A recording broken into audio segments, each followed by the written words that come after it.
Good evening, everyone. My cup. Welcome out. It's my Halloween cup, but it's cute. All right, we're going to call the meeting to order. Here. Here.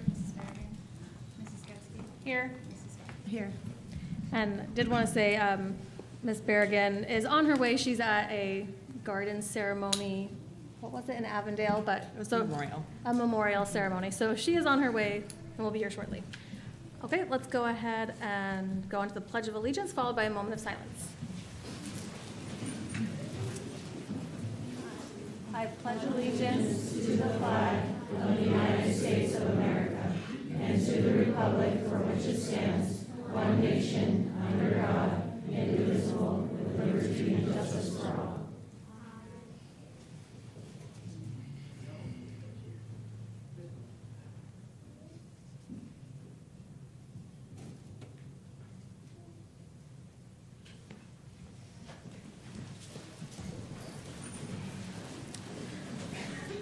Okay, on to the approval of the agenda. Do I have a motion? Motion, second. Any discussion? All in favor? Aye. Okay, and approval of minutes from the February 5th meeting? Motion. Motion. Second. Any discussion? All in favor? Aye. Okay, and on to the superintendent's report. Dr. Sprout. Thank you, President Abeg. Welcome, everyone, tonight. This is a meeting that every year on the calendar, it's our favorite governing board meeting. It's a packed room with a lot of celebration. Tonight, we're going to recognize future students who are going to be engineers. We have athletes here tonight. We have some of our best employees here tonight to be recognized, and a student hero to be recognized. So just some of the many things that we'll do tonight. So we are off and running, and some big school awards to start.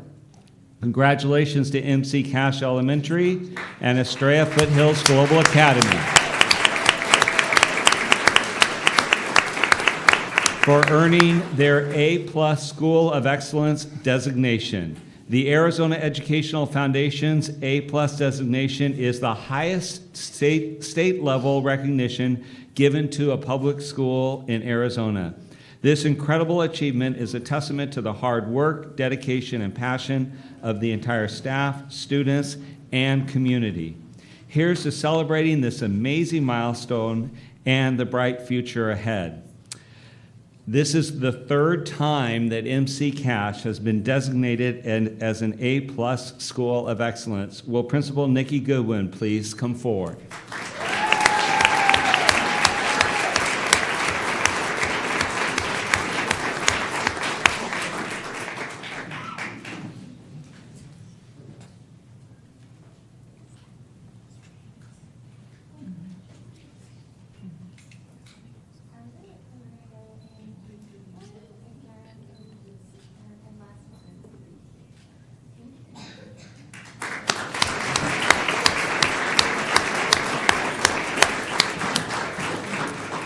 Our first A++ school. And it is the first time for Estrella Foothills Global Academy to receive the A+ award, but I must also mention it is the first year that they are eligible. They received it on their first application, and so will Principal Aaron Osrop please come forward. Congratulations.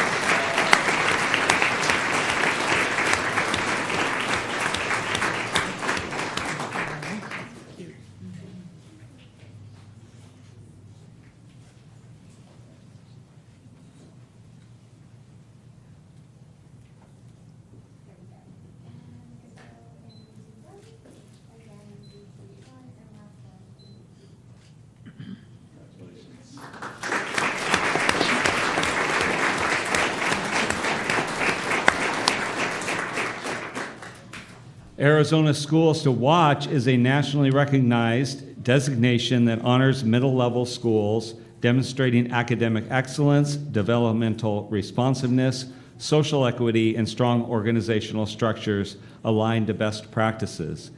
Schools are recognized on a state level and at a national level in Washington, D.C. in June. I am proud to announce that 3 of the 7 schools in Arizona being designated in 2026 are Levine schools. So we will start first with Desert Meadows Elementary School and principals J.P. Ketchum and Natasha Perez. If you would come forward.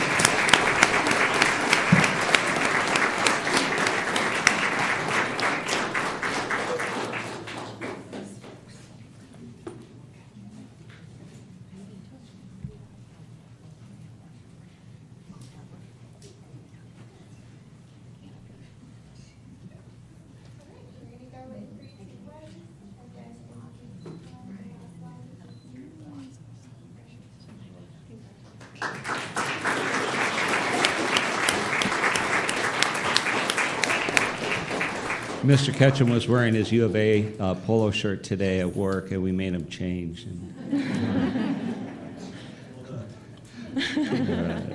Next, we celebrate Estrella Foothills Global Academy, and again, would Principal Aaron Osrop please come forward?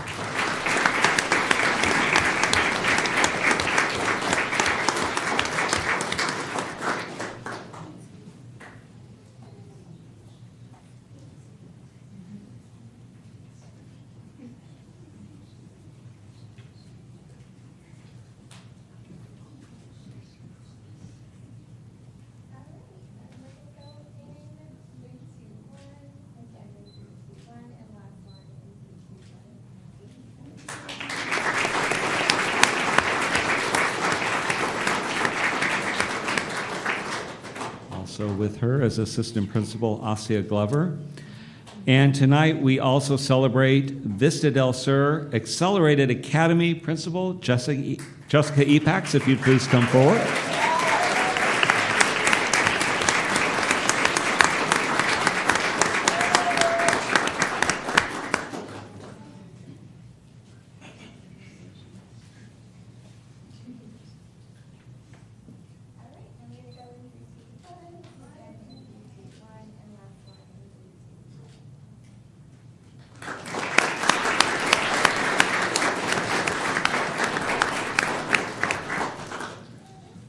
We seek to provide the best schools to this community, and these are some awards that are indications of that. So congratulations to all of our school recipients. I am pleased to announce tonight, and I know a lot of you are here because you're very proud family members and friends of some incredible individuals. And tonight we'll be recognizing our 2025-26 Exceptional Service Awards, which is the district's highest recognition for classified staff. These individuals were nominated and selected for bringing their best to work every single day. All of the recipients display the following attributes: strong attendance and dependability, high quality and quantity of work. They excel in working harmoniously with others. They are all experts in their job responsibilities. They regularly show initiative and creatively solve problems, and they provide excellent customer service. Their commitment to our students, staff, and community is greatly appreciated. So please join me in recognizing this year's Exceptional Service Award recipients. When your name is read, please come forward and we will get a group picture. And we are going to start with, from MC Cash School, School Secretary Claudia Valenzuela.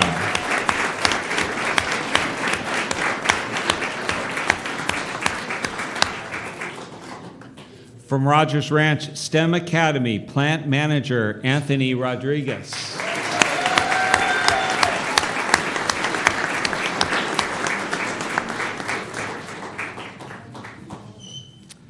From Levine Leadership Academy, Instructional Associate Diane Marler.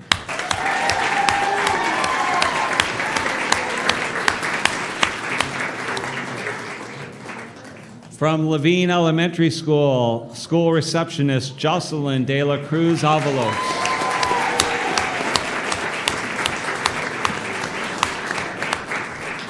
From Estrella Foothills Global Academy, Instructional Associate Kayla Rodriguez.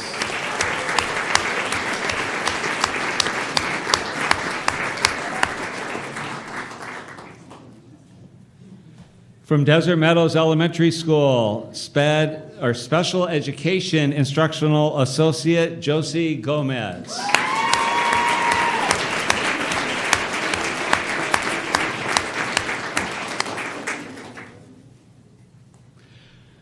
From our Child Nutrition Department, cafeteria worker Admira Amorovich.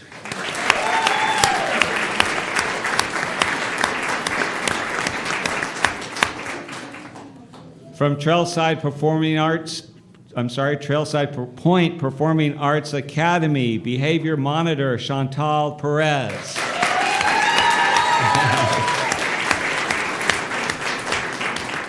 From Vista del Sur Accelerated Academy, school receptionist Angelica Barostegui.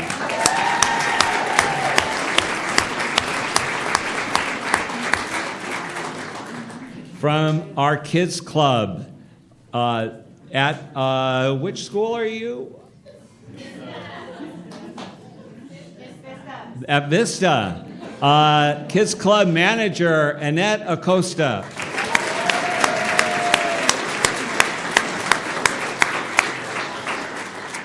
From Paseo Point Dual Language Academy, school guest teacher Michelle Chavez.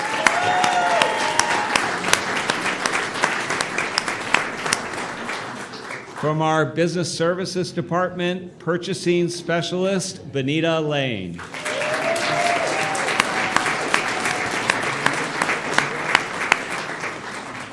From our Transportation Department, lead mechanic Lee Pierre Gallini.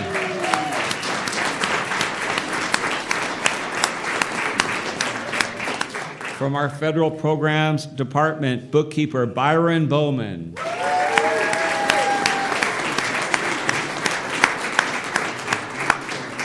From our Communications Department, communications specialist Jessica Begazzo.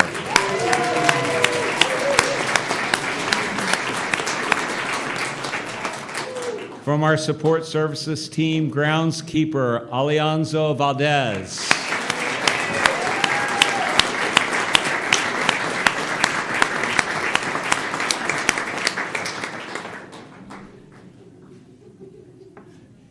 Before you, you have the best of the best. We have over 400 classified staff members. These staff members are the backbone of our district, and we are so proud of them and thankful for them. Family members, they are having a tremendous impact. You are free, family members, to come on up here and get pictures. So we will stand up and we'll all smile for a long time, right? Until you guys get your pictures. So family members, please come forward.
One of the things I also wanted family members and friends of these great employees to know is that their names will now be placed on plaques that will be in the school's office. We're not closing schools, so they will be there for a long, long time. So come back and take a look at it.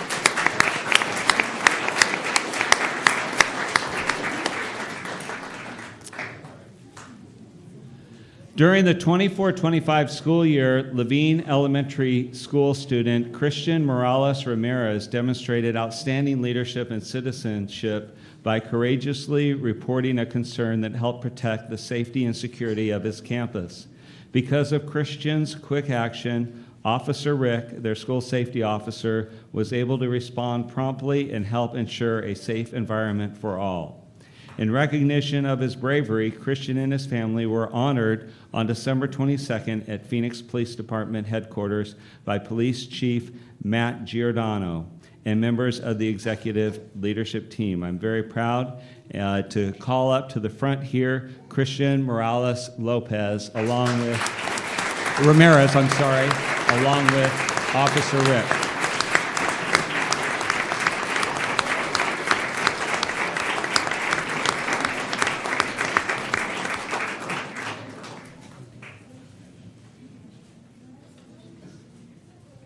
Once again, if you're a family member, feel free to come up and get a picture. You can scoot all the way up. All right, we're gonna go in 3, 2, 1. 3, 2, 1. Last one for me. 3, 2, 1. Stay there.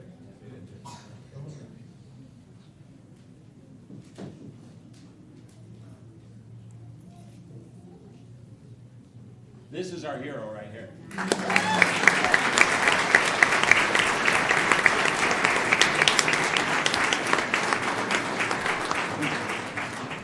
On March 5th, 10 teams from across the district gathered at Levine Education Center for the Levine Elementary School District Robotics Hackathon.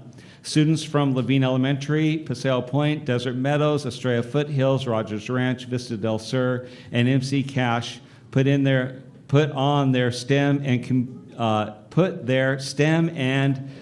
computer science skills to the test. The competition challenged teams to code robots to navigate mazes, retrieve objects, and execute precision maneuvers. While every team showcased impressive innovation, the finale was a nail-biter. Desert Meadows and Paseo Point ended the 4 main events in a dead heat with 60 points each. This led to a dramatic tiebreaker, a high-stakes coding challenge to see which robot could stop the closest to an object without touching it. Paseo Point claimed victory by a few inches, and so we are incredibly proud of all of our student participants and thankful for our coaches and judges. The LESD Robotics Hackathon is a testament to the district's commitment to providing students with enriching and engaging educational, very lifelike experiences that they will have when they are done with high school and college. So we are tonight have our students here, our champions. And so first, would you please give a warm welcome to Paseo Point Hackathon coaches, Fernando Ortega and Minerva Castillo.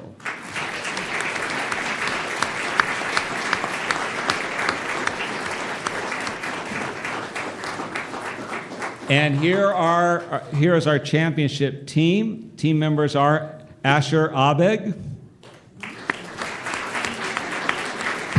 Christian Cruz, Zoe Escobar,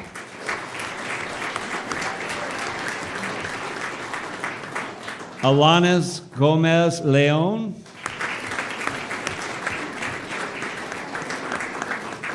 Aiden Halterman,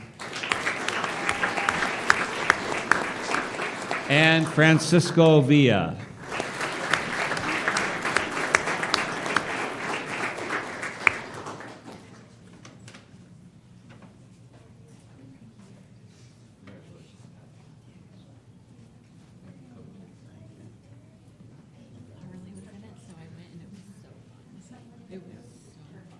Again, feel free to come forward. All right, and we're gonna go in 3, 2, 1. Again in 3, 2, 1, and the last one for me.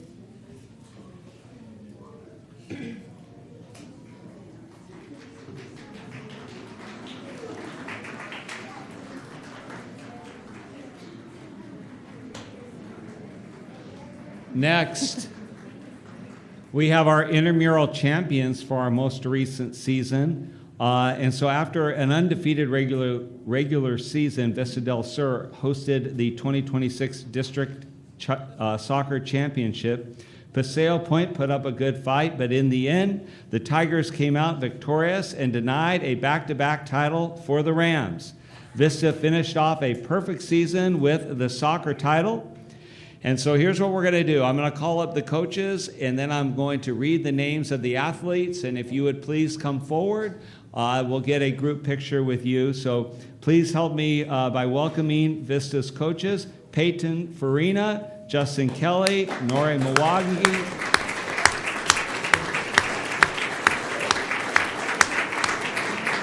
And here we go. Your championship soccer team, Mila Bahena, Audrey Brown, Faith Chambers, Aziz Contreras, Valentine Cosio, Ava Cooney, Colby Durda, Henry Flood, Manuel Hurtado, Jason Kelly, Aiden Leon, Grayson Mianskowski, Tayden Najatha, Graham Pollock, Yvonne Ramos, and Dustin Robbins. Let's give them all a round of applause.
Spirited sports fans showed up to Cesar Chavez High School to watch the volleyball championship game between Levine Elementary and Estrella Foothills Global Academy.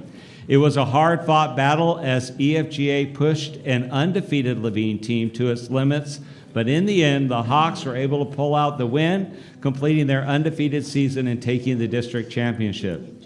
So would Levine's coaches, David Wolf, and assistant coach Gabby Roca and Joya Westwood, please come forward.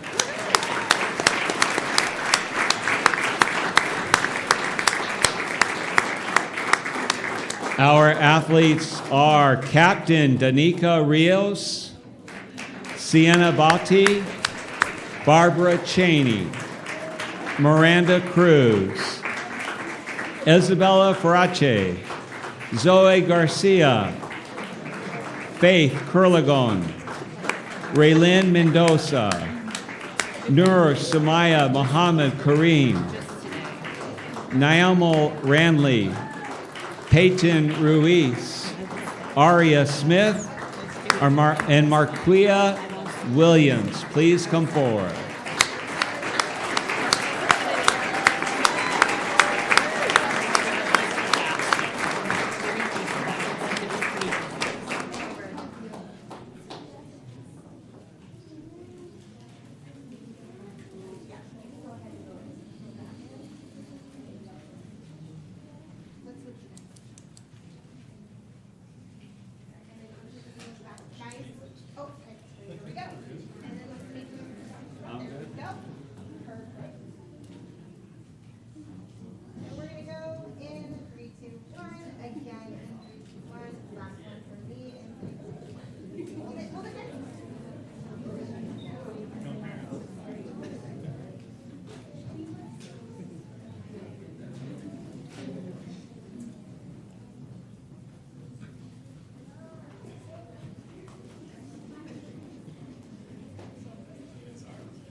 These students represent the championship and their coaches, teams, but we have every school fields a team, and it's a lot of hours for our staff, and but they love doing it, and so let's give a round of applause to all of our coaches and students this last season.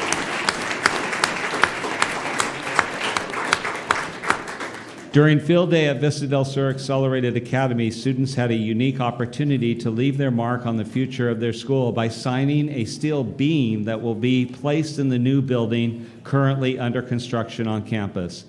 The moment aligned perfectly with the theme of building futures, as students quite literally helped leave their mark on a structure that will serve future generations of Vista learners. As part of the celebration, the Chase building team generously donated construction-themed items that helped make the day even more memorable. A wonderful day there. Congratulations to the Levine School District's award-winning communications team. The team was recognized at the 2026 ASPRO Awards 4 times for outstanding multimedia marketing, school branding and imaging, school websites, and digital publications. Let's give them a round of applause.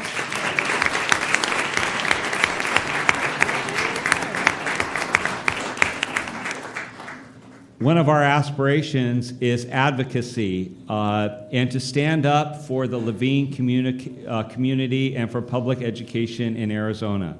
On March 3rd, the Arizona School Boards Association hosted the return of its annual Advocacy Day, and our district was proud to attend, including governing board member Jennifer Getsky and our Chief Financial Officer Charlie Martin. Increasing the presence of public education advocates at the Capitol is essential during this legislative season, and the strong turnout demonstrated a powerful commitment to that mission.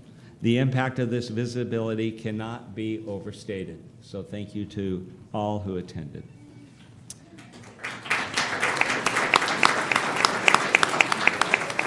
Over spring break, Governing Board President Linda Abeg and Community Engagement Coordinator Julie Starkey visited the local Sprouts store number 40 to celebrate a Healthy Seeds donation grant for the district-wide food distribution events impacting Levine's families.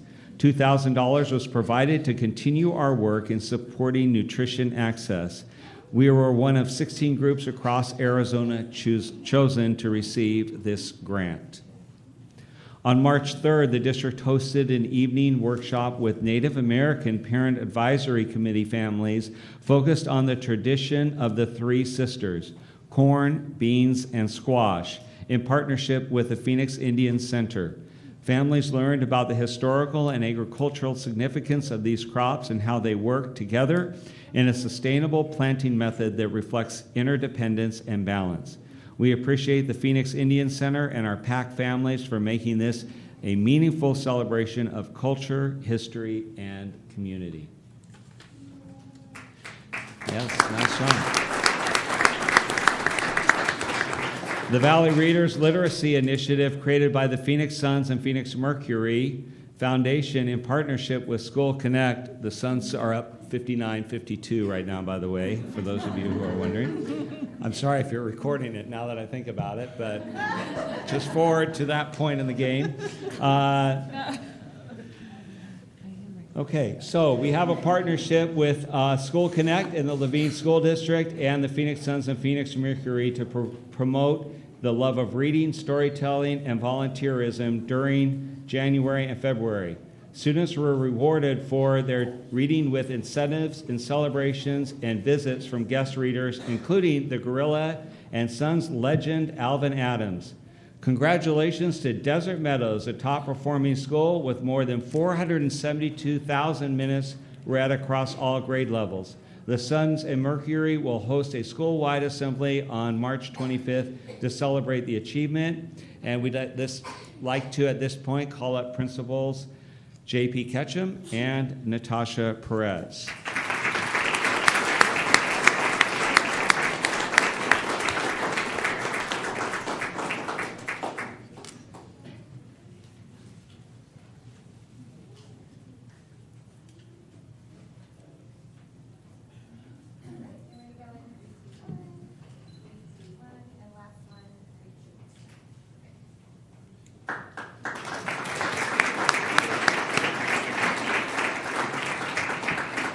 I want to make sure I'm clear. I am not watching the game on my phone, okay? I'm not watching the NCAA tournament. It's just my phone never turns off and the score is right there. So I just looked down. Didn't want anyone on the board to be wondering if I'm watching the game and reading these at the same time. All right, we're going to move on. This month, the Vista del Sur Garden Club students experienced a full cycle of growing and enjoying their own food. Students harvested tomatoes, jalapenos, and cilantro from the school garden and used those fresh ingredients to prepare pico de gallo as an after-school snack. While many of the students had tasted salsa before, none had ever made it themselves, which made the experience especially meaningful. The club also hosted our team for a taste test, so we were all there with them, and it was wonderful. We would especially like to recognize our outstanding Levine Child Nutrition team for their continued partnership and support of student learning experiences. Let's hear it for Child Nutrition and Vista del Sur. A group of 8th grade students from Rogers Ranch STEM Academy attended the STEM conference at South Mountain Community College on Friday, February 20th. Throughout the day, they participated in a variety of hands-on activities and explored exciting career pathways in science, technology, engineering, and mathematics. The experience sparked curiosity and gave students a first-hand look at future opportunities in STEM fields. It's hiring season, and on February 26th, the district held its first teacher job fair of the year it was the largest job fair we have ever hosted with 75 candidates in attendance. Thank you to all of our administrators and staff who made the job fair a success, and our next job fair will be held on April 2nd here at the Levine Education Center. We had an opportunity to connect with families and community members at the Levine Barbecue, where our team shared information about our schools and programs with both current and prospective families.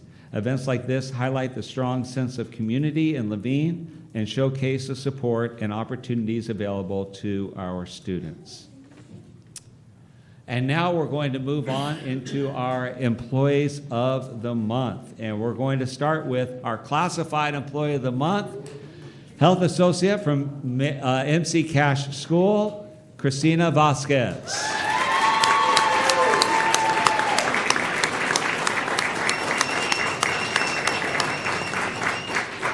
For those of you who know Ms. Vasquez, you know she always has a smile on her face and a hug waiting for you. 14 years in her position as health associate at MC Cash, Ms. Vasquez has truly become family to many staff members and students, caring for them as if they were her own children. Not only does Ms. Vasquez run her nurse's office like a well-oiled machine, but she also supports students and the school in a number of ways. She heads the walking school bus, she tutors 4th graders in math after school, and is the drive-line coordinator during dismissal.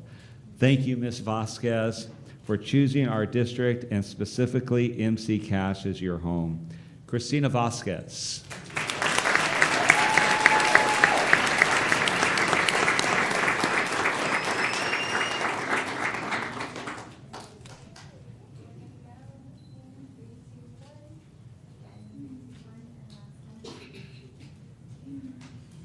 Principal Nikki Goodwin.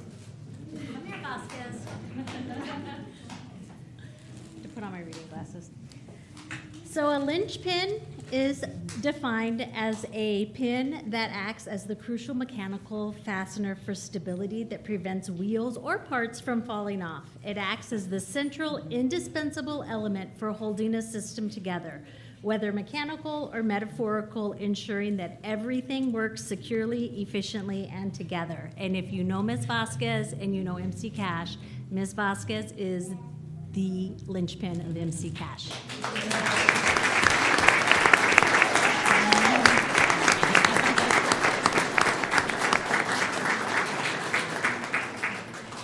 Our Certified Employee of the Month from Rogers Ranch STEM Academy, Wandrika Grayson, 1st grade teacher.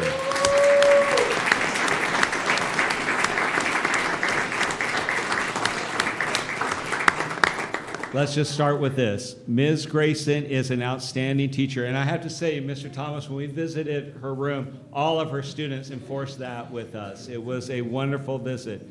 She consistently puts her students first by creating a positive, nurturing environment where they feel safe, supported, and motivated to grow. While Ms. Grayson could rest on her own laurels, she does not. She instead seeks out new strategies, resources, and professional learning opportunities to strengthen her already strong instruction. She then uses these tools to share them with her team and reach even more students. We are so fortunate to have you on our team, Ms. Grayson, and we hope you know how much your extra efforts are valued and appreciated. First grade teacher Wandrika Grayson, Certified Employee of the Month.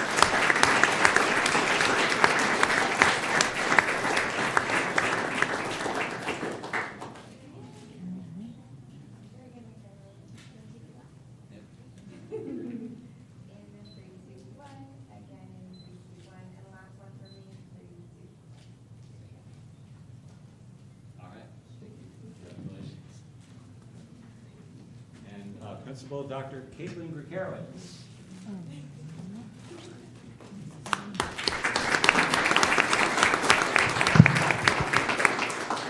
Good evening. I'm Caitlin Grikarowicz, principal at Rogers Ranch STEM Academy, and I'm so excited to be here to share the wonderful Miss Grayson. Miss Grayson is such a positive inspiration and light at our school. She approaches everything with a glass half full. 2 weeks ago, I was walking down the hallway with a 4th grade student, and the student said, "Aw, man, Dr. G, I wish I was still in Miss Grayson's class." And that just shows the lasting impact that Miss Grayson has. When Miss Grayson isn't teaching 1st grade, she constantly before school, after school, during her prep, is pulling students to support them social emotionally as she works towards her counseling degree. We are so incredibly fortunate to have Miss Grayson, and we are excited as you continue to grow until your new position.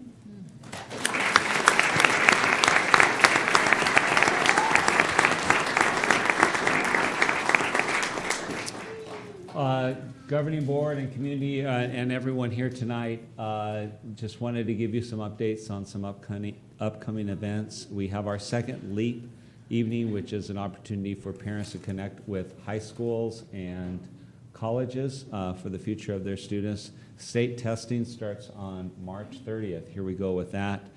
We have some parent classes coming up, our second job fair, and then we'll see you back here for our next governing board meeting on April 9th.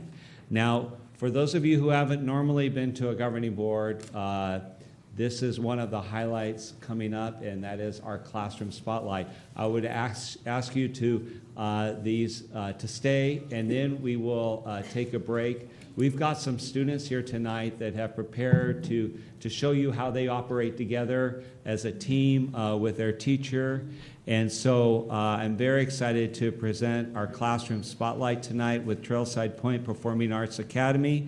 And for that, we will turn over to Principal Francine Tate.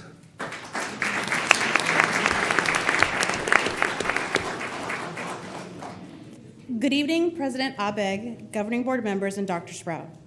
I'd like to highlight the artwork displayed on the back wall and thank our art teacher, Ms. Winter, for leading this project. Our 6th through 8th grade students at Trailside Point explored watercolor techniques by painting half of a citrus fruit. When combined, their pieces form complete images showcasing their creativity, understanding of shading through water to pigment ratios. Today, however, you will get to see Coach Eiler modeling instructional practices that are grounded in strong mathematical routines and aligned to the standards for mathematical practice. At the core of this work is a simple but powerful question we want all students to internalize. Does that make sense? Or, as Coach Eiler says, the duh test. One of the key ways Coach Eiler brings this to life is through the use of whiteboards and whiteboard exchange. As students solve problems, they make their thinking visible, share it with peers, and engage in discussion around different strategies. This process naturally promotes mathematical practices such as making sense of problems, reasoning quantitatively, and constructing arguments. Through the instructional routine of whiteboard exchange, students take ownership of their learning and begin to see themselves as capable mathematicians. As you participate today, you heard that right, You will get to be part of the conversations within the Whiteboard Exchange, which are intentionally designed to build understanding through visibility, dialogue, and reflection. All grounded in that central question, does that make sense, or duh? At this time, I'd like to introduce Coach Eiler and our 6th grade students to show you more about Whiteboard Exchange.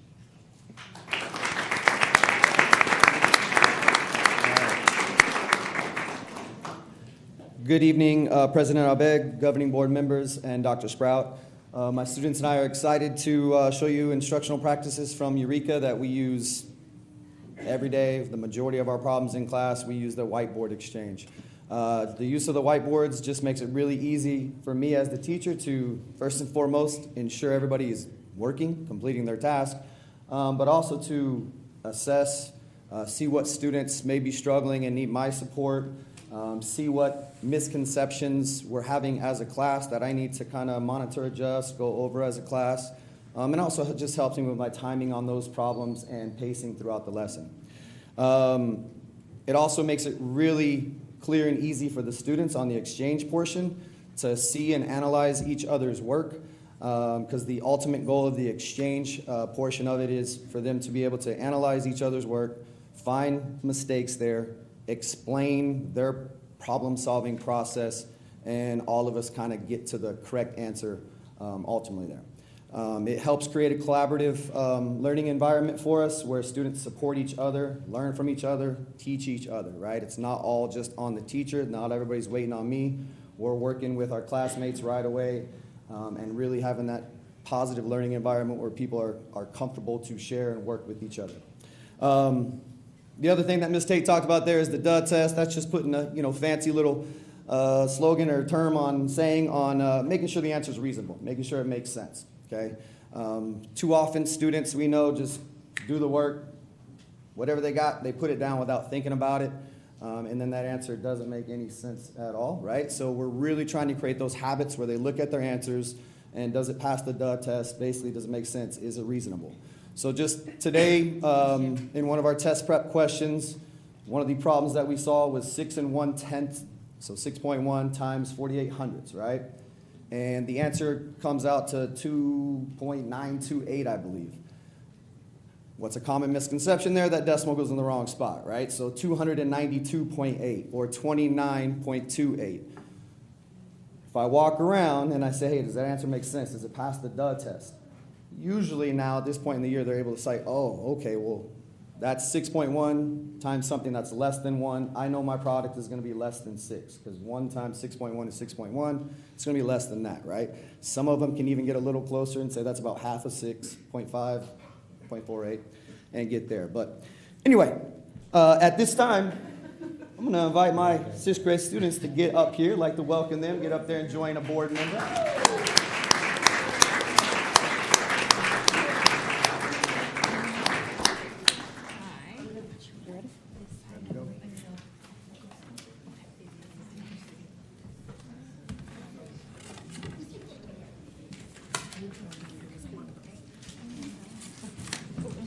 I don't think you're getting out of it.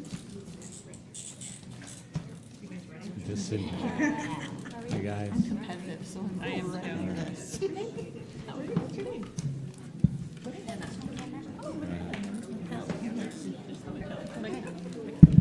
Oh, we got the problem. All right, students and board members, what we have here is something that we've been working on in class. We're in our kind of geometry unit right here, so that's finding the area of the shaded region right there, okay?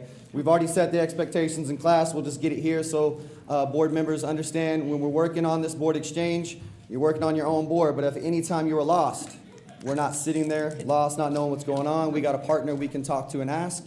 At the end, you get an answer. You are waiting patiently for your partner to get done, and then you guys look, are your answers the same? Are they different? If they're different, we should be analyzing work and coming to some sort of conclusion of where the mistake was and what the correct answer is, okay? So here we go. Let's get to work. Find the area of the shaded region. Okay, let's do this. So we know this is 12. So this is 6. That makes this 4. And this is 12. Okay, so we have to subtract time. Okay. see, so 8, 2. Isn't there like that, what's that geometric rule with like triangles? It's like 12 or like 3, 2, like triangles at 2, 3, 4 or something like that. 3, 4, 5. Is that what it is? 3, 4, 5? That's the Pythagorean theorem. Okay, 3. But we're in 6th grade, so. And that's an 8th grade standard, but 8th grade was only the Pythagorean theorem. Or do they have to do it first? All right. So base times height is the area. Yes. So can this be our base, and this is our height here, which is 6. Can that be our base times height? Can it be 12 times 6? Can this be our base and this be our height? Can we turn it? I'm asking because I want to know. What would your thought process be? What would your problem solve?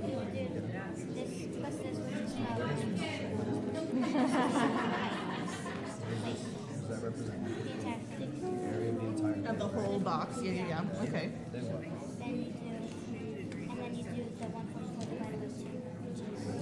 Why you divide 144 by 2? You're right, you can do that and you can equate them all. Because that's you get the whole area and then you divide the triangle, like you divide it by. Square. But you divide by 2 because you take this half away, right? What else can I got?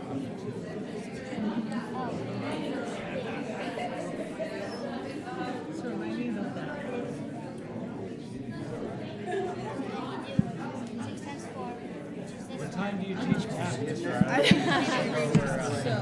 4 is 24. Wow. And then you add 16 and 24, which is 30, 40. And then you get this one. Was this 144 divided by 2 is what? Mr. Eiler, Ms. So Perez is going to join you. 22. I feel good with my answer.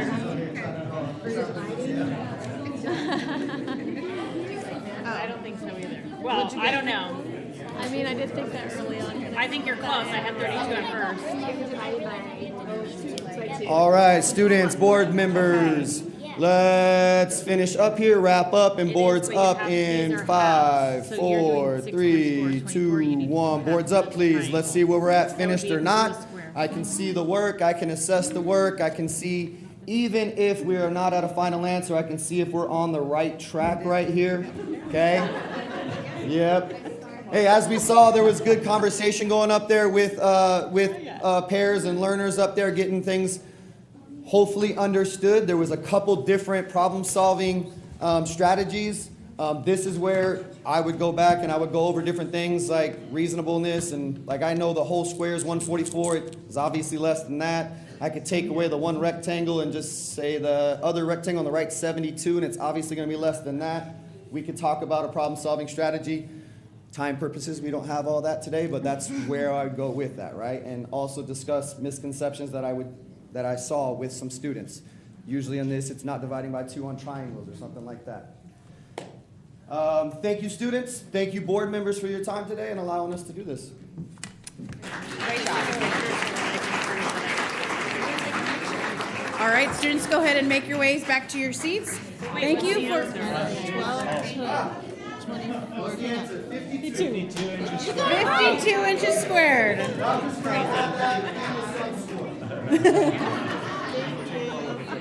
Okay. Math is my jam.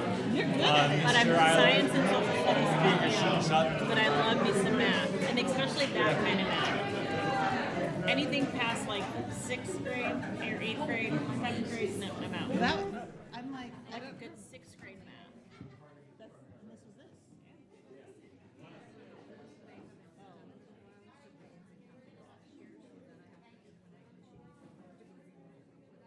Yeah, that's where that was my last math class. I guess it's doing more geometry than algebra, or you think it's more algebra? Yeah. Yeah, I like algebra.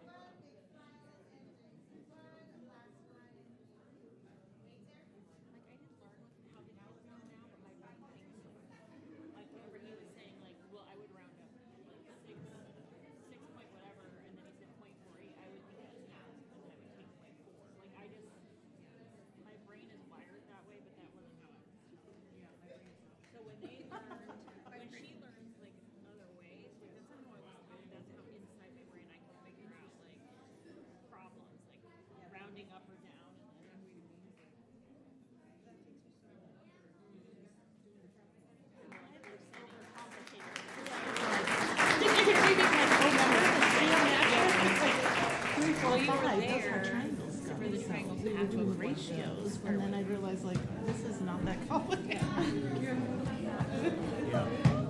To think about that. I do like geometry. That's why I was trying to do the triangle 3, 4,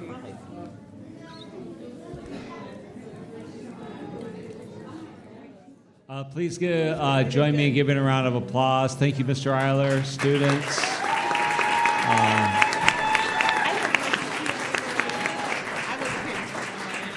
We have several staff members from Trailside Point Performing Arts Academy that are here to support. Parents and family members and friends, thank you for entrusting your children to the outstanding school, Trailside Point Performing Arts Academy. And with that, we'll turn it back over to you, President Abeg. Great, thank you so much. Well, we appreciate all of you being out here tonight, all these celebrations. We have so many things to celebrate in Laveen, so appreciate all of you being a part of that. We are going to take a short break before we move on to the business portion of the meeting, which you are welcome to stay for or enjoy the celebrating with your family this evening. Thank you.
All back. Quesadilla from Chipotle.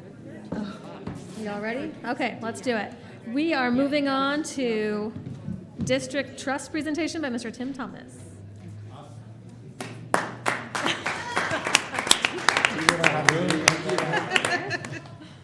It's just a warm-up act for Charlie.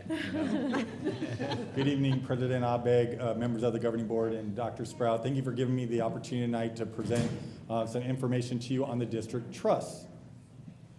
There's three trusts that I'm going to present information on tonight that are listed here in front of us. The first one will be the Employee Benefits Trust, the Arizona Risk Retention Trust, which covers our casualty and liability, often known as the trust, and then the Arizona School Alliance Trust, which covers our workers' compensation.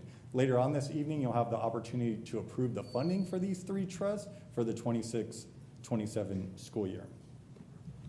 Before I get into the presentation, I just want to highlight our aspirations. As we all know, these aspirations are not in any order. They oftentimes intertwine, but the presentation or the information I go over tonight will really highlight aspiration number 4 and 8, the employee experience and stewardship. It'll tie in nicely, and I believe you'll be able to see the connection. So the first trust is our Employee Benefit Trust, and this trust is made up of five 5-member trust board made up of 1 governing board member, Ms. Berrigan, 1 district employee, our benefit technician, Bianca Altamirano, and then 3 community members, Scott Winter, Fern Ward, and Nindy Wadwa. I guess in order to be a community member on this board, your last name has to start with a W. But actually that's not true. President Abeg has been also a member of this trust board in the past. But this trust board meets at least twice a year to review our health plan for performance. It meets in the spring to kind of look at how well the trust is running and to approve the design for the following school year. So just a little bit of history. The District Benefit Trust Board moved to a self-insured model in the 22-23 school year. And the decision behind that is listed, are those bullet points listed there. When we decided to go to a self-insured model from a fully insured model, it was to make sure that the district continued its high level of fiscal responsibility, which I highlighted that stewardship aspiration at the beginning of the presentation, to continue to provide the most competitive benefit package, so again, our employee experience. But then there were also some other components. The members of the trust wanted to ensure that we at least had 2 years worth of claims, so approximately $6 million in reserves before we went self-insured, and that we would also continue to build up those reserves over time till we reached approximately 3 years worth of claims. So just in layman's term, fully insured, the district pays a fixed amount to a third party. That could be United Healthcare, Cigna, Blue Cross Blue Shield, and they're responsible for paying all of the claims. In a self-insured model, the district sets aside resources and pays the actual cost of the claims, minus any stop loss coverage, which are any claims that hit more than $150,000. So we're responsible for any claim up to $150,000. After that, stop loss insurance kicks in and covers beyond there. So there's another layer of protection for us in the self-insured model. Just another way of looking at it, the self-insured model is the total annual costs are projected at the beginning of the year. We kind of estimate what our claims are going to be based on last year's claims, based on other factors like inflation, medical technology, new prescription drugs, which our benefit consulting company helps us with. It's usually a less expensive on average. So again, going back to that stewardship, there's not profit margins involved, less administration fees. So it's usually anywhere from a few percent to a 10% savings on average. And then it also allows us more flexibility with plan design. If we need to increase co-pays, out-of-pocket maximums, and out-of-pocket maximums, co-pays, and any kind of, deductibles. Thank you. So we can make changes to that's the word, deductibles. Fully insured model, there's less flexibility when dealing with those things that I just mentioned. So with a self-insured, we track this very closely. Every month, we get a total of our medical and pharmacy claims for that particular month, as well as any large claims or stop-loss reimbursement. It shows how we compared and how we're running to previous years, and it just keeps us informed of where we're at and what the expectations are moving forward. Here's an example of that right here. So this is all of the previous year, starting in, we have a plan year that runs July 1 through June 30th. You can see in column A, the month. Column B will tell you the amount of employees we have that are insured. Members are employees plus their family, spouse, or children. You can see what paid medical claims we paid. So in the first month of July, you can see paid medical claims of 361,000, and then you have the RX pharmacy claims, you have the total claims, fixed expenses, and you can see what our claims were and what we brought in premium. So July and August seem to be heavy months because that's when the majority of our employees are off of work and they schedule procedures and really take care of a lot of their needs. The main column we look at is a running total of that K column, where you can see at the end of the year, we saved more, we had more in premiums than in claims. So whenever we can run at 100% or less, it's a plus for us. On top of that, I mentioned we have a reserve balance of approximately $6 million or more. That's 2 years worth of claims. That's also collecting interest, tens of thousands, if not hundreds of thousands of dollars. So you can again see where that stewardship of being a self-insured model helps us with that aspiration. Here's just where we are at this point of the year so far. We're always running a month behind. We usually get it in the middle of the month for the previous month.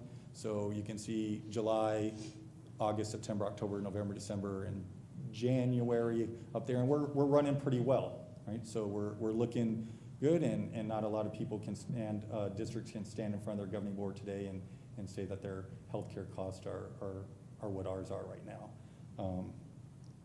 There's a lot of things that factor into this. We have a younger staff by average than many of our peers around the metropolitan Phoenix, so younger population, predominantly female population. So you take all of those things into consideration when you're looking at healthcare needs and cost. The other thing that Charlie and I receive every month is a financial report, which just shows what not only our claims were that I just shared with you, but also our running total of our reserves, our interest earned, and what our financial situation looks like every month. So we closely monitor this with, again, the medical claim experience report and this monthly financial report. So the district has 2 medical plans, and both of them, I proudly stand up here before you and I thank you that we offer our employees a 100% employer, we're the employer, they're the employee, paid plans. I don't know of another district that does that right now with 2 plans. Many of them offer 100% for a high deductible plan. Many districts, in my research, if you want the PPO plan, you pay the difference between that. That's how many of our district operates. But again, we have 2 plans that are both 100% employer paid. One's the PPO plan, has a $500 deductible. Once that deductible is met, it's an 80-20 plan, meaning the employee is responsible for 20% of the medical care cost, the insurance company is responsible for the 80%. High deductible plan works the same way. When I say high deductible, you can see ours is a $1,700 deductible. That's the lowest deductible allowable by IRS code. Oftentimes when you hear a high deductible plan, you're talking about a $2,500 to $3,500 deductible. And then for our employees that choose that plan, the district also contributes $1,100 to an HSA account. So you can see the deductible is very similar, $500 in one, $600 in the other. And we don't have a horse in the race. We want our employees to choose a plan that's best for them and their medical needs. I also wanted to highlight 2 employer-paid benefits that are unique to Levine, and that is a virtual healthcare option through Teladoc that we offer to all of our employees. We have over 1,000 employees, so whether you work more than 30 hours and are benefit eligible or not, so 10-hour week crossing guard or a 15-hour week supervisor associate, They all get a virtual healthcare through Teladoc, not only for them, but any dependent in their household under the age of 26. That is the same for our employee assistance program. So any of our employees that need assistance with mental health care, financial literacy, legal advice, they have a family member that's dealing with substance abuse or mental health. We're proud to offer that to all of our employees, whether you are benefit eligible or not. And again, I don't know of another district with all of the ones that are insurance consulting company works with, which is approximately 25 or 30 districts. We also have employee-selected benefits. These are benefits that our employees select and they pay for. So we have 2 different dental plans, a PPO and a DHMO or an HMO, vision, flexible spending account. That's an account that if you know you have medical expenses or even childcare, you can pre-tax dollars, so it lowers your tax liability, voluntary short-term disability. We have life insurance, the health savings account that I mentioned, if you choose a high deductible account, and then a voluntary income supplement. It's kind of like that AFLAC or those commercials you see. If they want gap insurance is another word I've heard used. So those are our employee selected, and that covers our employee benefit trust. Just quickly, the other 2 trusts that I mentioned at the beginning of the presentation is our casualty and liability trust through the trust or the Arizona Risk and Retention, and that covers things like property damage, flooding, earthquake, general liability, automobile liability. You can see our administrative practice liability, prepaid legal services, cyber liability. So those are just things that protect us from that. And then our 3rd trust is the workers' compensation trust, which is exactly what it says. It's for employees that are injured or have an accident on the job. And that cost is based on the number of employees we have and the risk of their position, whether how many bus drivers we have compared to teachers, crossing guard, and that's how that's calculated. So that concludes the presentation on our 3 district trusts, and I will stand for any questions. Any questions? I have 2. Is the loss claim insurance, is that what you called it, loss claim? Stop loss? Stop loss. Is it $150,000 per person or is it per, like, claim or incident? Each claim. Oh, claim, okay. Yep. So each claim, anytime we have a claim, so just to give you, last year we had 8 claims over $150,000. So if it's a $200,000 claim, we're responsible for $150,000. Stop loss will reimburse us $50,000. Last year we were running about 8 claims that reached that category. This year, so far we have 2. And then I'm just curious who the EAP vendors you guys have. So Interface Behavioral just I don't know, a couple weeks ago, just went out of business. Oh my God. So we have a new one. And That's okay. I can check my email. I have it on the tip of my tongue. I will let you know. You stumped the age. We just a couple weeks ago, we had to send information to all of our staff because the vendor through Valley, which is Interface Behavioral, stopped responding and paying claims and went out of business. Wow.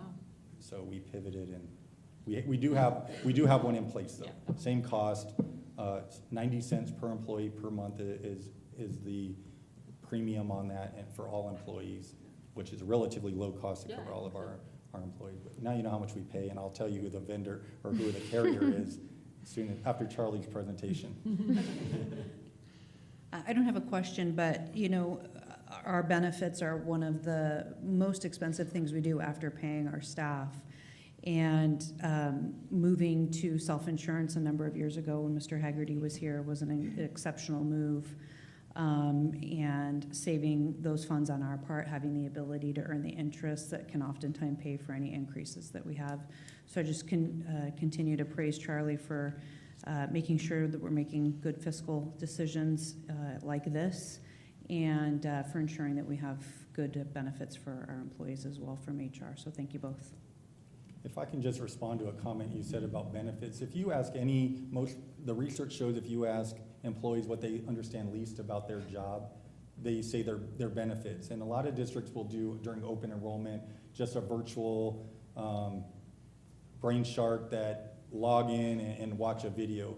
Our benefit technician, Bianca, and I, we go out to every single school in person and do a presentation, as well as our department's transportation here at the LEC, to make sure, again, part of the employee experience, or aspiration number 4 that I highlighted, is that they understand their benefits. When we're using words like co-pays and deductibles and out-of-pocket maximums, you often assume people understand that, but we have many employees who don't, and the feedback has been great. That's something that Jeff started when he was in HR, and we continued on just because we feel it's important that that's their livelihood and that they understand how their benefits work. So we go out to every site and do a presentation. We don't do a virtual one or just a recording of us doing it one time and send it out, so that we're there for questions and we can really educate our staff on their benefits and how they work. I think it's a great recruiting tool too, and retention tool, because if you're paying employee premiums, some employers charge $300 a week for an employee premium. Like that's realistic. Like that's a big savings to your employees. Our district pays approximately $600 per employee per month. Yeah, I believe it. Yeah. For every single one. So we're always managing. So you're talking millions of dollars, and just, I told you that we have about 1,000 employees. About 70% of them are benefit eligible. So if you wanted to do the math on $600 per employee per month times 700 employees. So we're, again, grateful for you, the governing board, and when we talk about stewardship and employee experience, and that's why I highlighted those 2 aspirations this evening. Well, thank you so much for that. I mean, these are obviously, they're on our aspirations, but just really huge ones to have that employee experience, both for retention and keeping great teachers that are, the lifeblood of what we have going on, but also our responsibility to our employees and being a good employer. And that stewardship, I feel a lot of responsibility as a governing board with the taxpayers, electing us to watch over that. And so I really appreciate it, because I feel like this is a great way to, the way that we've done the trust, and that you manage it so carefully that we can be good stewards while doing what's right for our teachers. And I know that's what our families and our community would want, so I really appreciate that. Awesome. Thank you. Great.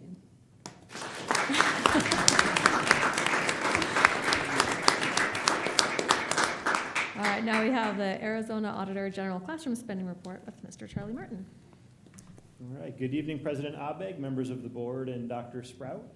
I have a brief review tonight of our district data from the recently published Arizona Auditor General's analysis of school district spending for last school year, more commonly called the Classroom Spending Report.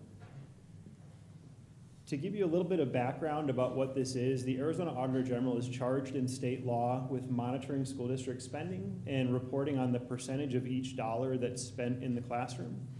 And so they publish this report once a year to fulfill that requirement, and the most recent version was published just at the end of last month. Typically when this report comes out, there'll be a few news articles that cover the results, and then this report ends up being a part of policy conversations and just general discussions about how school districts choose to use their resources. In terms of where this report comes from, this is ultimately entirely based on our data and the data of every other school district in the state. So anytime that we spend money here in Levine, that transaction is attached to a 24-digit number known as an account code, and embedded within that is 4 numbers called a function code that describes the activity for which we're making that expenditure. So for example, if we pay a teacher's salary, that's categorized as spending for instruction. If we buy supplies to help us repair an air conditioning unit, that's categorized as spending for plant operations. And I'll talk a bit more about those categories. When we submit our annual financial report to the state in October each year, that goes along with that report is our full accounting ledger for the year, and the Auditor General's office takes that data from every school district to compile this report using certain categories and filters that they apply to the data. I mentioned that this report usually generates some news coverage when it's first published, and so these are a few that came out with the report this year. And the emphasis is generally on one particular category of spending, which is instruction and sometimes classroom spending as a whole. And sometimes what you'll see when this first comes out is fairly simplistic analysis and almost from some corners, almost disparaging comments about any other type of spending other than instruction. And so I think it's important to fully understand what else school districts are doing and what we're doing here in Levine.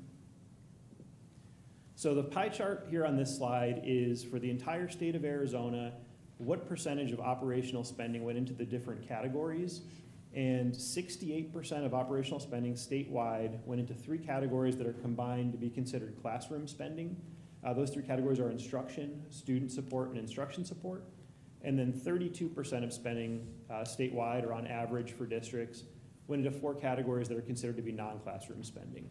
Most of those categories are pretty self-explanatory based on the names, but I will share the description of those categories and also what we do here in Levine that fills in each pie, each piece of the pie in this chart. So take a second to memorize this slide, and when I click, we'll switch from statewide data over to the data for our district only. And I'm joking, I'll share the highlights, you don't need to memorize. So this now is the pie showing what our spending breakdown looks like here in Levine. Right off the top, you'll see our classroom spending was 68.4% of all of our operating spending. That's a little bit higher than the state average of 68%. And then for instruction, we spent 53.4 cents of every dollar on instruction. That's a bit higher than the state average of 52.1%.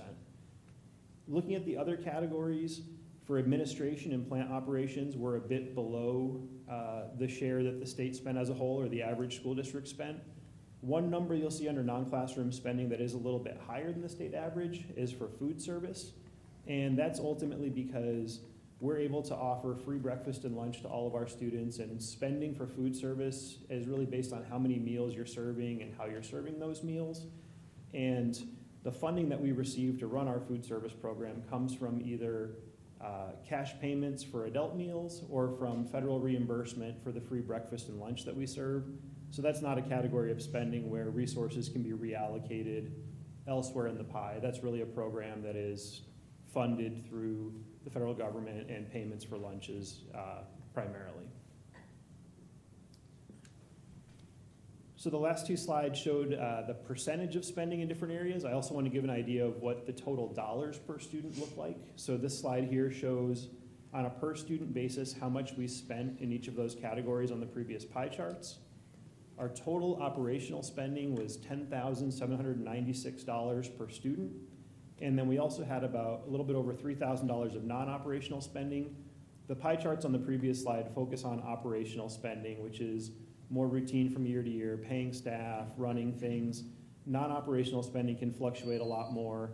Some years we'll be buying land and we'll be building buildings. Many other years we will not. And so the operational spending is the focus of the pie chart and a lot of the calculations that the Auditor General publishes. That $10,796 per pupil that shows up in the Auditor General's report equates to a bucket of about $82 million in total operational spending that the Auditor General's office is detailing in their report. And on the next few slides, I'll show how that $82 million breaks down for our district and the different things that are funded from that operational spending. The largest use of our operational spending, as you saw on the pie chart, is for instruction. And so $43.9 million of that $82 million goes to things like teacher salaries, instructional aid salaries, and special area teachers, the things that are activities directly between students and teachers. That's about $5,760 per student. Student support, which consists of activities to assess and improve students' well-being and supplement teaching, makes up about $6.5 million of our total operational spending detailed in the Auditor General's report. That's about 7.8% of the total, or $846 per student. And here in Levine, that's positions like nurses, health associates, speech therapists, registrars, psychologists, and counselors, as well as the different software and supplies that they need to do their jobs. A few of the larger software subscriptions that fall in this category are our Synergy platform for student data and our PBIS systems. The last category of spending that falls within the classroom spending bucket of this report is for instructional staff support. That's about $5.9 million total, or 7.2% of our operational spending. This has to do with anything that's assisting teachers and instructional staff with providing instruction and learning.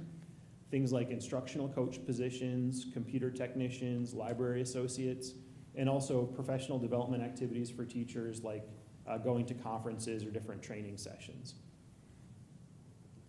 Shifting over to the non-classroom spending items within the Auditor General's report, administration accounted for about $7.7 million of operational spending, or about 9.3% of the total.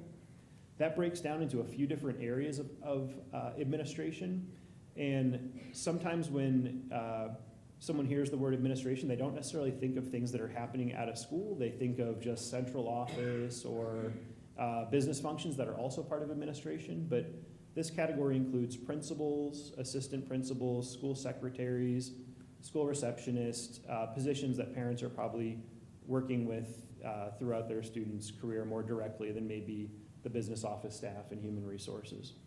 Within administration also is general administration, overseeing the school district and establishing policy, the superintendent, district leadership, and governing board type activities. And then central services, which is essentially the back office of the district, are procurement, accounts payable, human resources, those type of business functions.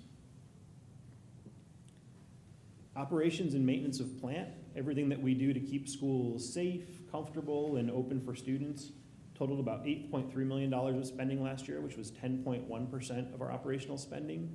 And within this category is staff that work in this area, so plant managers, custodians, groundskeepers, and the rest of the support services team, but also our costs for things like utilities and insurance on all of our buildings. As Tim presented earlier on our insurance, and the most expensive part of our insurance through the trust is to insure all of our buildings and properties.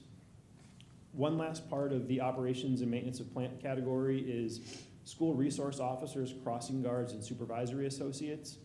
That's one that when you see the label operations and maintenance of plant, you might not necessarily think school resource officers, but those positions that keep students safe fall into this category as well. Transportation, all of the positions that help us get students to and from school safely make up about 4.8% of our operational spending. About $3.9 million of the total bucket the Auditor General's Office report looks at. And this is bus drivers, bus aides, mechanics, and our transportation director, as well as fuel and maintenance for the buses. Finally, food service, I mentioned earlier, this is all of our costs to provide free meals to students, the breakfast and lunch, as well as any paid adult lunches. This accounted for $6.1 million, or 7% of our total operational spending last year. Finally, there's one additional chart in the Auditor General's report that I'd like to highlight because I think it's a celebration for our district, and that is a chart that shows our district's average teacher salary as compared to the state average teacher salary since the 2016-2017 school year, and providing competitive salaries and benefits is an aspiration for the district, and this shows that we are able to offer a salary that's higher than the state average right now, which is great to see. With that, I'm happy to answer any questions that you have about the Auditor General's classroom spending report, anything that I shared in this presentation, and I also put the pie chart back up on this slide in case it jogs your memory for any questions. Thank you. I have no questions. I have some things I need to say, though. Excellent presentation. Just for my fellow board members, for all of you out there, I have some pet peeves about this report. As Charlie knows, you know, it's frustrating because it's a really easy report to navigate. They've made it really user-friendly. They've made it easily understandable to the layperson. They have failed to provide a significant amount of context, and so I'm going to do that for you all right now. Number one, charters are not included in this report. Charters are not included in this report. They are funded with all state funds just like we are. But there is a report called the Superintendent's Annual Financial Report. It's very hard to find these days.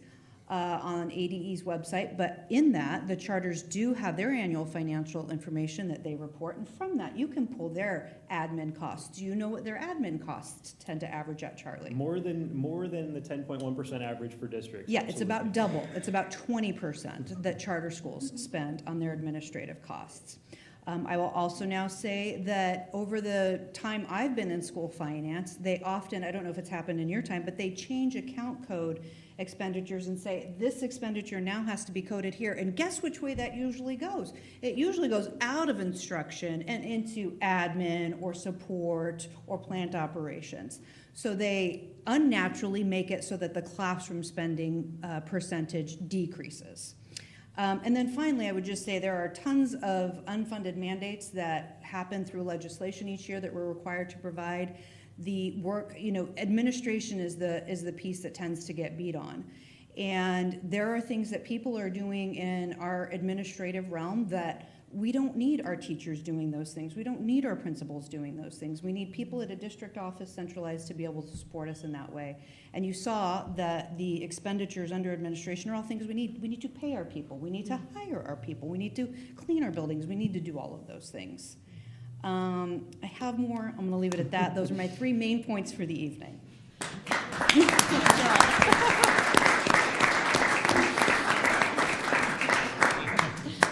Love it.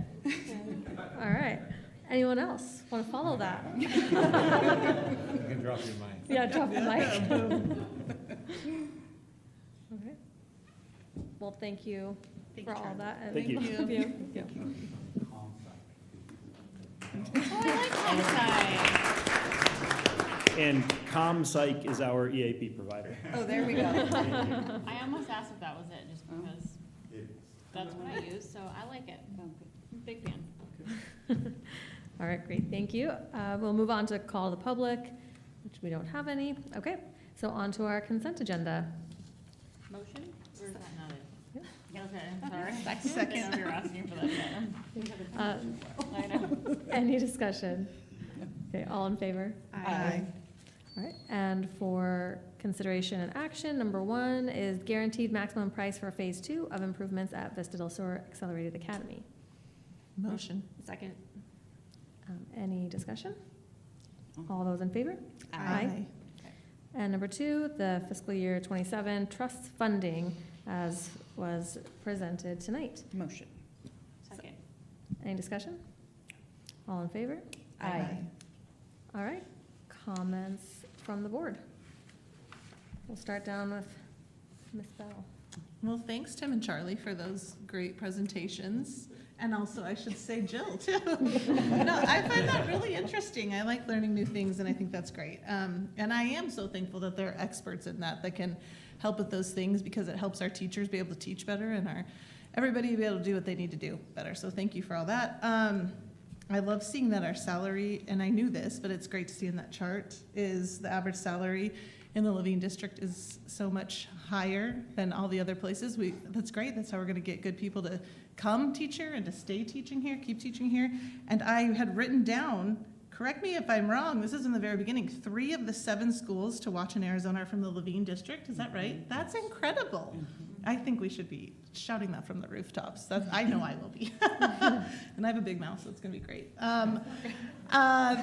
Anyways, it's been a great meeting. Thank you guys. I hope you all had a great and relaxing spring break. We're only 2 months away from the end of the school year. I can't believe it. I know April, as a teacher, is kind of a long month that keeps going forever and ever, and is stressful with the testing, but everyone's going to do awesome. I know that you're preparing the students amazingly, so good luck with that, and keep on trucking. Thanks for all you do. Ms. Sketsky. One thing, could we add assemblies and or celebrations in this last quarter to the calendar?